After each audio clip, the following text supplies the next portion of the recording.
एक चीज देखो, जो मैं लोगों के हालात से देखता हूं ना, माली तंगी, जब मर्द माली परेशानी में मुब्तला होता है ना, बहुत शदीद डिप्रेशन में जाता है। वो बीमारियों से इतनी डिप्रेशन नहीं होती जितनी माली तंगियों से होती है। लोग मिल रहे होते हैं और पैसे नहीं, और ऐसे हालात उनके खराब होते हैं। अभी अल्लाह बचाए, एक बंदे ने खुदकुशी की, बच गया, क्योंकि वो खानदान बड़ा है, पैसे नहीं है और मसाइल। और जब मैं इन लोगों की तह में जाता हूं ना, इंक्वायरी करता हूं, ये माली परेशानी का सबब खुद होते हैं ये। अब आपके इतने बच्चे हैं, आप जॉब छोड़ क्यों रहे हो भाई? फिर लोग कहते हैं मुफ्ती साहब कहते हैं बच्चे पैदा करो, पैसे वैसे है नहीं, बच्चे तो मुफ्ती साहब का बयान सुन के पैदा कर दिए, पैसे नहीं है। अच्छी भली जॉब छोड़ दी ये सोच के कि मैं बिजनेस करूंगा, नहीं चला वो बिजनेस, जॉब से भी गए, फाके पड़ना शुरू हो गए छलांग लगा के। तो शुगर है बचा लिए, किसी ने डूबने की कोशिश की, बच गया वो बंदा। तो और लोग आते हैं इस तरह के, जी ये हुआ था। तो 99.9% वो लोग हैं इसमें जो कुदरत की तरफ से पैसों का मसला नहीं होता, वो उनकी अपनी किसी हमाकत से होता है। करोड़ रुपए फला को दिया था, डूब गए। अभी चंद दिन पहले केस आया कि मेरे वालिद साहब ने करोड़ों रुपए का लोन लिया हुआ था किसी से कारोबार चलाने के लिए, वो चला नहीं, तो अब वो लोन की डिप्रेशन की वजह से अब्बा जवानी में ही फौत हो गए। इतनी स्ट्रेस ली घर में, जाहिर है इज्जतदार आदमी के घर के बाहर जब लोगों का रश लगा होता है तो वो कैसे बर्दाश्त करेगा, वो डिप्रेशन में इंतकाल हो गया। अब्बा जब गए तो बच्चे तो उससे बड़ी स्ट्रेस में आ गए कि एक वाहिद जरिया था वो भी गया। अब वो सारे कर्जेदार बच्चों के सामने खड़े हुए हैं, बच्चे कह रहे हैं हम कहां से दें भाई। तो मेरे भाई ऐसे काम करते क्यों हो जिससे कल आपको ये मुसीबत हो। नबी सल्लल्लाहु अलैहि वसल्लम की सही हदीस है, 2 हदीसें सुनाता हूं। एक हदीस में आपने फरमाया दा मा युरीबुक इला मा ला युरीबुक, जिस काम में जरा सा भी तरद्दुद हो, हदीस का मफहूम पेश कर रहा हूं अपने अल्फाज में, जरा सा भी जिस काम में शक हो ना, तो अगरचे उसमें बे इंतहा फायदा हो, लेकिन जरा सा भी नुकसान का खतरा हो तो उस काम को छोड़ दो। कम फायदे वाला काम करो जिसमें नुकसान का खतरा नहीं है। लोग बड़े गेमों के चक्कर में होते हैं, बड़े गेमों के चक्कर में कहते हैं रिस्क लिए बगैर तो पैसा कमाना मुमकिन नहीं है, कुछ रिस्क तो लेना पड़ता है। ठीक है, ले लो फिर रिस्क, अगर नुकसान हो गया तो फिर डिप्रेशन से मरोगे और कुछ नहीं होगा। भाई थोड़ा कमा लो, ना तो 1-1.5 करोड़ किसी को, ना लो 1-1.5 करोड़ कर्जा लेके कारोबार ना करो, जितना जेब में है टमाटर की रेडी लगा लो भाई, क्या जा रहा है इसमें। ना नहीं, टमाटर की रेडी लगाते हुए इनको शर्म आएगी। तो इसलिए मेरे भाई खुदा का वास्ता कर्जे ले लेके कारोबार मत करें, इसमें बहुत कम लोग कामयाब होते हैं। उसके बाद कर्जे चढ़ते हैं, उसको उतारने के लिए फिर सूद भी लेता है, फिर उधर से सूद, फिर उधर से सूद, फिर सूदों में जकड़ता चला जाता है, बेड़ा गर्क हो जाता है, तो डिप्रेशन में जाता है, जिंदगी के जीने का मजा खत्म हो जाता है। हम आपके सामने बैठे हुए, हमने अल्लाह का शुक्र है जैसे भी हालात, वो तो कोई खास बुरे हालात आए नहीं अल्हम्दुलिल्लाह हमारे ऊपर, लेकिन जाहिर है मेरे भी बीवी बच्चे हैं, बहुत कुछ, लेकिन हमने कहा भाई जितना जेब में है उसी पे गुजारा करना है, कर्जा नहीं लेना भाई। देखो आदमी भूखा भी गुजारा कर लेता है, अगले टाइम पे खा लेगा, उसको डबल मजा आएगा। किसी का पैसा चढ़ा हुआ हो, वो टॉर्चर कर रहा हो, इज्जत का जनाजा निकाल रहा हो, फिर आपको हर वक्त गम हो इसके पैसे देने, मैंने जिंदगी के मजे खराब हो जाते हैं। तो इसलिए किसी कीमत पे भी चलती हुई जॉब नहीं छोड़नी है। बहरिया टाउन में 1 अरब रुपए का आदमी के डूबे हैं, कितने, और आज नहीं 6 यानी 7-8 साल पुरानी बात है। 7-8 साल पहले 1 अरब की क्या वैल्यू होगी, क्योंकि बहरिया टाउन की जब जमीनें ऊपर जा रही थी ना, उस बंदे ने क्या किया, हमारे एक जानने वाला था, उसने सारी प्रॉपर्टियां, अपना घर भी बेच दिया, उसने बोला सब इधर झोंक दो यार, अगले साल डबल का डबल हो जाएगा, ये घर तो बनता रहेगा बाद में। कुछ अकलमंद लोगों ने कहा कि भाई इसका भी तो इम्कान है कि ना हो, उसने कहा यार नहीं है, मैंने सारे एस्टेट एजेंट से मालूम कर लिया है, पूरी रिपोर्ट है कि ये तो डबल होगा, वो नहीं हुआ। वो धड़ाम से कीमतें नीचे आई हैं, रोड पे आ गया वो बंदा, जाती घर से भी गया है वो आदमी। क्यों जुए खेलते हो, ये भी एक किस्म का जुआ ही हो गया ना, तो क्यों ऐसा काम कर रहे हो। तो हमें शरीयत ने असबाब का हुक्म दिया है। देखो उलमा ने ये बात लिखी है कि अल्लाह ने जगह जगह कुरान में कहा ना माल जमा करता है, गिनता रहता है, तो ये कंजूसी अच्छी चीज नहीं है, तो माल जमा करना अच्छा काम नहीं है। लेकिन उलमा ने इसके बावजूद लिखा है कि कम से कम 1 साल का माल जमा करना जरूरी है। ये माल जमा करने में नहीं आता, ये जरूरत है। क्या मतलब, आपने अपने घर के खर्चे देख लिए कि यार मेरे घर का 1 लाख खर्चा या 1.5 लाख खर्चा या 50,000 खर्चा है, जो भी है, तो आपको अंदाजा हो गया मेरे घर का लमसम खर्चा फॉर एग्जाम्पल 1 लाख होता है, एक मिसाल है। तो आप ये फर्ज कर लो यार आज मेरी जॉब चली गई ना, तो मैं तो रोड पे आ जाऊंगा, तो मैं कम से कम 1 साल का नान नफका जमा करके रखूं। तो आपने क्या करना है, 12 लाख जमा कर लेने, और कैश की शक्ल में नहीं, 12 लाख का गोल्ड खरीद के लॉकर में डाल दो आप। समझ में आ रही है बात कि नहीं आ रही है? गोल्ड भी वो खरीदो जो फौरन कैश यानी उसकी शक्ल में हो, ईंटों की शक्ल में।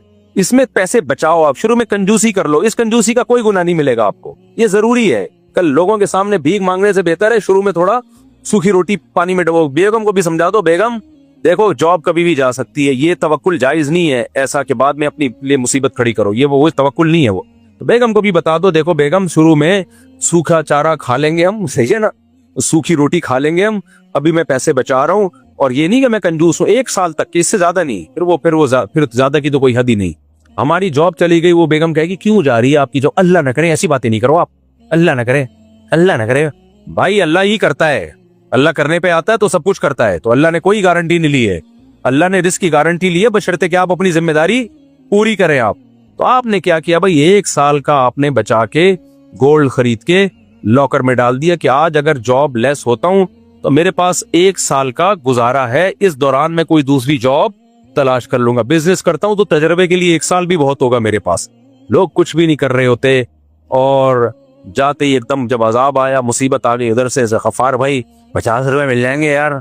फिर जमशेद बचपन के दोस्त को भूल गया जमशेद पहले तो बड़ा बुलाता था, गली देख के रहा भाई, ना जमशेद पूछेगा ना गफ्फार पूछेगा, बचपन के लंगोटी यार भी भाग जाएंगे। और वैसे भी भीख मांगना कितनी बुरी बात है यार, तो इसलिए 1 साल का रखो कम से कम अपने पास, और चलती फिरती जॉब, ये जो मोटिवेशनल स्पीकर है इनकी बातों में आके मत छोड़ो। और इसी तरह अगर अल्लाह ने इजाफी पैसा दे दिया है आपको, नहीं दिया तो कोई फिक्र नहीं करो, बच्चा जब पैदा होता है 2 हाथ 2 पांव लेके पैदा होता है, वो खुद कमा लेगा, ज्यादा टेंशन मत लो। लेकिन अगर अल्लाह ने इजाफी पैसा आपको दे दिया है, आप हैंड टू माउथ नहीं हो, अच्छा खा रहे हो, अच्छी सवारी है और अच्छा आपका सब कुछ लाइफ स्टाइल अच्छा हो गया, खुराक खास तौर पे, फिर जो इजाफी पैसा है तो फिर शरीयत का भी हुक्म है कि भाई कुछ अपने बच्चों के लिए प्रॉपर्टी या गोल्ड की शक्ल में बना दे इंसान, फिर वो सेव करना शरीयत का हुक्म है। मैं तो जाती घर बनाने का कायल नहीं हूं, उन लोगों के लिए हूं जो तनख्वाहों पे चल रहे हैं, दुकान पकौड़ों की और बातें करोड़ों की, वो फिर अपना जो है ना खाना पीना अभी भूखे रह के घर बना रहे हो, तो ये कोई कमाल नहीं, ये दुनिया की मोहब्बत है। लेकिन अल्लाह ने इजाफी दिया है ना, हाथ खोल दिया अल्लाह ताला ने, और आप खूब खा रहे हो, फिर भाई कुछ ऐसी प्रॉपर्टी वगैरह ऐसी जगह पे ना दो जो रिस्की हो। वही बात है कि ये इसकी कीमत तो डबल हो जाएगी लेकिन डॉक्यूमेंटेशन इसकी मजबूत नहीं है, मुतनाज़े प्लॉट है, वो बहुत सस्ता बिक रहा है और बहुत महंगा बिक जाए, नहीं भाई नहीं, रिलायबल जगह पे काम हल्का हो लेकिन पायदार हो, ज्यादा प्रॉफिट ना हो लेकिन क्या हो, पायदार हो। तो ऐसी जगह पे कोई प्रॉपर्टी लेके डाल दें या गोल्ड लेके लॉकर में डाल दें, भाई ये मेरे मरने के बाद बच्चों में तकसीम हो जाए, बिल्कुल ऐसा ना हो कि मैं मरूं तो कुछ खाने को ही ना हो, ज़कात पे आ जाए लोग। तो अगर अल्लाह ने इजाफी कुछ दिया है तो उसमें भी किसी हद तक, बहुत ज्यादा नहीं, किसी हद तक औलाद की फिक्र ये भी बाप की जिम्मेदारी है। हाँ, उसमें फिक्रों में पागल हो जाना और अपना खाना पीने से ही जाना ये गलत है, और वो भी एक लिमिट फिक्र हो, उसकी भी ऐसा नहीं हो कि इंतहा ही नहीं है, वो इंतहा तो फिर भाई कुछ भी नहीं है। तो वो भी 2 अदद हाथ और 2 अदद पाँव लेके आए, उन कमबख्तों को भी कुछ खुद भी करने दो, ठीक है, क्योंकि सारा ही बाप से अगर वो होगा ना तो फिर खुद अपाहज हो जाएंगे, किसी काम के नहीं रहेंगे, वो प्रॉपर्टियां बेच बाच के खा जाएंगे, फिर आखिर में उन्होंने बनना गरीब ही है। तो उनको भी कुछ मौका दो करने का कि अब खुद भी कुछ करो कमबख्तों। हाँ, इतना हो गया है। अच्छा, इसमें क्या होता है, मैं अपने दोस्तों में बाज लोगों को कहता हूँ, यार तुम 45 साल के हो गए, अगर तुम्हें अल्लाह ने बहुत दिया है तो कुछ बच्चों के लिए बना लो, बना के छोड़ दो, बस उसको भूल जाओ। फिर अगर मर गए तो क्या होगा, मैं क्यों मरूंगा भाईजान, कोई भी किसी भी टाइम पे बोलो मर सकता है, वाकयात किसी की भी साथ हो सकते हैं, बैठे बैठे बंदा मर जाता है। कराची में तो जिंदा है, इस पे हैरत की बात है, कराची में इस पे नहीं, मुझे लोग कहते हैं फला का इंतकाल हो गया, वो नेचुरल है, नॉर्मल है, कहते हैं आपको टेंशन नहीं हो रही, मैंने कहा मुझे तो खुशी हो रही है, 50 साल निकाल गया बंदा, वरना जो कराची के हालात हैं 40-50, मैं खुद वाकई अपने बारे में हैरान होता हूँ, मैं कैसे, दहशत गर्दी इतनी ज्यादा है, टारगेट किलिंग इतनी ज्यादा। 2013 की बात है, 14 की, मेरे पीछे लोग खुफिया ताकुब करा करते थे, यहाँ बुरके में औरतें आके बैठ जाती थी, मैं पता होता था ये मुखबिर हैं, हटा भी नहीं सकते थे, औरत जात है, मुखबिर हैं, पूरी लोकेशन चेक हो रही है, कहाँ जा रहा है, टारगेट किलिंग, मौलाना असम शगुरी साहब शहीद हो गए, कितने उलमा, तो हमें तो हर वक्त ये था आज गए कल हम अखबार में आ रहे होंगे। कराची में तो ये चल रहा है, मशहूर आदमी कहाँ जिंदा रहता है कराची में भाई, यूसुफ जानवी शहीद हो गए, मुफ्ती निजामुद्दीन शहीद हो गए, इत्तलाक फलाना शहीद, मौलाना आदिल साहब शहीद हो गए, अब्दुल मजीद नदीम साहब, या एक मौलाना नदीम साहब होते थे, पूरा नाम भूल गया, अब्दुल गफूर नदीम साहब, मेरी उनसे शादी ब्याह में मुलाकात हुई किसी تقریب میں آئے ہوئے تھے, میں گپ شپ ہوئی, بڑے پڑھے لکھے آدمی, اگلے دن اخبار میں اطلاع آ گئی شہید ہو گئے, وہ اللہ ان کی مغفرت فرمائے. تو یہ حالات میں 50 سال بھی نکال گئے, بڑی بات ہے بھائی, کیا خیال ہے, بڑی بات ہے. اور یہاں پاکستان میں اب بندہ بیٹھ کے سوچ رہا ہے میں کیوں مروں بھائی, کوئی بھی کسی بھی ٹائم پہ مر سکتا ہے, اس لیے پہلے سے اتنا انتظام کر دو. اگر اللہ نے گنجائش دی ہے, نہیں دی ہے تو ٹینشن نہ لو, اللہ کرے گا انشاءاللہ. گنجائش دی ہے تو اتنا انتظام کر دو بھائی, مرو تو پیچھے ایک دم سے روڈ پہ نہ آ جائیں, وہ بالکل ہی بس بچے ہی اسپیڈ سے پیدا کیے اور ابا کا اور کوئی کام, سارا زور کس پہ لگایا ہے, اسپیڈ کو فوکس کیا ہے. تو جو یہ کام کر رہے ہیں اور بچوں کے مستقبل کا نہیں سوچ رہے, تو وہ میرا آدھا بیان سن رہے ہیں, آدھا نہیں سن رہے. کچھ لوگ ایسے ہیں بچے اسپیڈ سے اور کر کچھ بھی رہے ان کے لیے سارے, کوئی کچرا کنڈی میں گھوم رہا ہے, کوئی بغیر چپل کے ناڑا لٹک رہا ہے, کوئی شلوار ہی نہیں ہے, ادھر جا رہا ہے. لوگ کہتے ہیں یہ ہوتا ہے زیادہ بچوں کا اثر. میں نے کہا بھائی اس نے آدھا بیان سنا ہے, آدھا سنا ہی نہیں. بچے ہی پیدا کیے جا رہے ہیں, ان کی فکر بھی کرنی ہے, پیدا بھی کرنے ہیں, روکنے نہیں ہے, اللہ کھلانے والا ہے. لیکن آپ اپنی ذمہ داری پوری کرو گے تو اللہ کھلائے گا بھائی. خود ہی اپاہج بن کے زندگی گزارو گے پھر نہیں ہوگا حساب کتاب.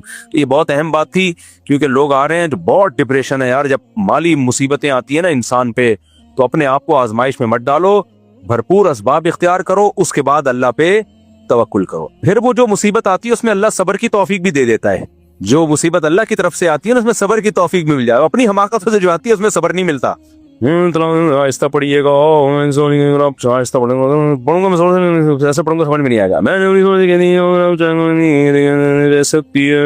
اس سے میری ہونا طلاق نہیں بھائی, اس سے طلاق کا اختیار نہیں جائے گا. نہیں اس سے طلاق کا اختیار نہیں جائے گا. انہوں نے منع کیا, پھاڑ دیں اس کو, آپ بھی نہ پڑھ لیں گے. اگر کسی عورت سے شوہر نے اس کو طلاق دی, کسی عورت کے شوہر نے اس کو طلاق دی, وہ صرف زبانی 2 سال ہو گئے ہیں, کیا وہ عدت سے شادی کر کے یا پیپر لکھوانا ضروری ہے؟ اگر طلاق دے دی ہے اور عدت کے دوران رجوع نہیں کیا تو عدت گزرتے ہی عورت آزاد ہو گئی ہے, چاہے شوہر نے پیپر پہ لکھ کے نہ بھی دی ہو. زبان سے دے دی تو جائز ہو گئی, اور عدت کے بعد وہ کہیں اور شادی کر لے.